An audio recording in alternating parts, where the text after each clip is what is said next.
স্রষ্টা বলেছেন, তুমি যাকেই আমার চেয়ে বেশি ভালোবাসবে আমি তাকেই তোমার কাছ থেকে দূরে নিয়ে যাব এবং তোমাকে একা করে রাখব। তিনি আরও বলেছেন, কখনো বলবে না আমি তাকে ছাড়া বাঁচব না, তবে আমি তাকে ছাড়াই তোমাকে বাঁচাবো এবং পিছনের অনুগত সব আবেগ কেড়ে নিয়ে তোমাকে দিব্যি সামনে নিয়ে যাব। তুমি কি দেখো না, ঋতুরাও বদলাতে থাকে, ছায়া দেয়া গাছের পাতাও যায় শুকিয়ে, ধৈর্য হারিয়ে যায়, কিন্তু তোমার স্রষ্টা ধৈর্যশীল ও পরম দয়ালু। সেই ঝরে যাওয়া পাতার ডাল থেকেই আবার সবুজ পাতা গজায়।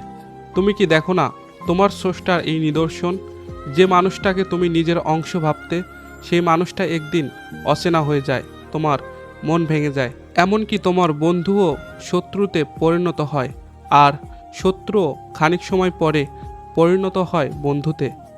যে মানুষটাকে নিজের জীবনের চেয়েও বেশি ভালোবাসতে সেও প্রতারণা করে। তবে তুমি কেন স্রষ্টা বিমুখ হয়ে মানুষকে ভরসা করো?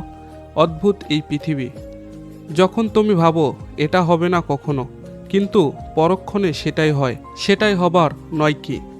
তুমি বলো আমি পড়ব না, অথচ তুমি পড়ো। তুমি বলো আমি বিস্মিত হব না, অথচ তুমি রোজ বিস্মিত হও। এবং সবচেয়ে বিচিত্র বিষয় হচ্ছে, তুমি বলতে থাকো আমি মরে গেছি, অথচ তুমি বেঁচে আসো, তুমি বেঁচে থাকো। তোমার স্রষ্টা তোমাকে বাঁচায়, তোমার স্রষ্টা তোমাকে বাঁচিয়ে রাখে।